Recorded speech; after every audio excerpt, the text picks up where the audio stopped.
Hello అండి, welcome to కృషి recipes. ఈరోజు మనం ఎగ్గుతోటి ఒక మంచి రెసిపీని చేసుకుందామండి. మనం ఎగ్గుతోటి డిఫరెంట్ టైప్స్ చేసుకుంటాం కదా, అలా కాకుండా ఎగ్ని స్టీమ్ చేసుకొని ఇలా కనుక ఫ్రై చేసుకుంటే చాలా చాలా బాగుంటుందండి.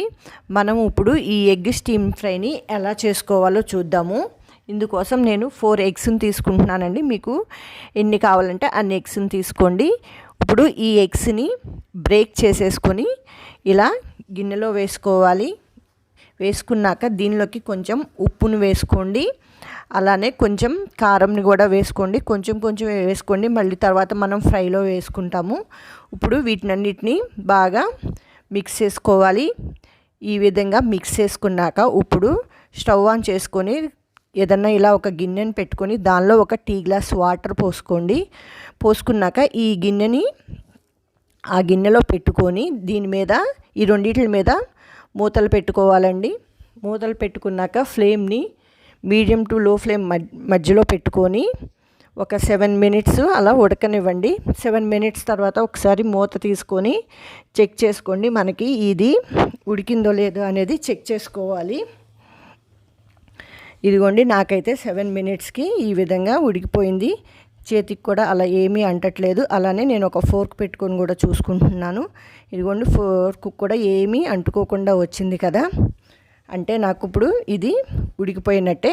ఇప్పుడు స్టవ్ ఆఫ్ చేసేసుకొని గిన్నెని తీసుకొని కొంచెం చల్లారనివ్వండి. చల్లారినాక ఏదైనా ఒక చాక్ తీసుకొని ఈ విధంగా కొంచెం అంచుల్ని లూజ్ చేసుకోండి. ఇలా అంచుల్ని లూజ్ చేసుకున్నాక ఇప్పుడు దీన్ని ముక్కలుగా కట్ చేసుకోవాలి. మీకు ఏ సైజు ముక్కలు కావాలంటే ఆ విధంగా అలా ముక్కలుగా కట్ చేసేసుకోండి. ఇదిగోండి, నేను చూపిస్తున్నాను చూడండి ముక్కల్ని. మనకైతే ఇది చక్కగా జున్నులాగా ఉడికిపోతుందండి. చూడటానికి కూడా జున్నులాగానే అనిపిస్తుంది.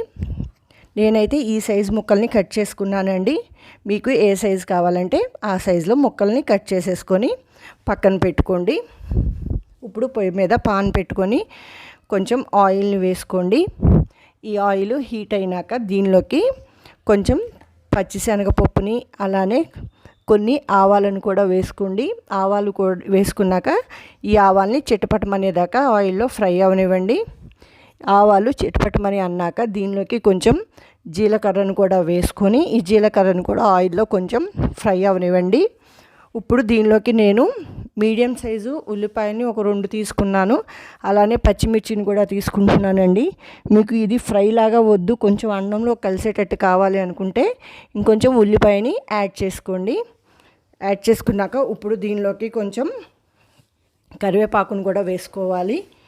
కరివేపాకును వేసుకున్నాక కొంచెం పసుపును కూడా వేసుకోండి. తర్వాత కొంచెం ఉప్పును కూడా వేసుకోవాలి. ఈ ఉప్పు అనేది మనం ఇందాక ఆల్రెడీ స్టీమ్ చేసేటప్పుడు వేసుకున్నాం కదండి, కొంచెం తగ్గించి చూసుకొని వేసుకోవాలి. ఇప్పుడు ఈ ఆనియన్స్ అన్నిటిని ఆయిల్లో ఫ్రై అవనివ్వాలి. ఇదిగోండి, ఈ విధంగా ఆయిల్లో ఫ్రై అయినాక కొంచెం అల్లం వెల్లుల్లి పేస్టుని వేసుకోవాలి. ఈ అల్లం వెల్లుల్లి పేస్ట్ కూడా పచ్చివాసన పోయేదాకా ఫ్రై చేసుకోండి. మనకి కొంచెం సేపటికి అల్లం వెల్లుల్లి పేస్టు పచ్చివాసన పోతుంది కదా.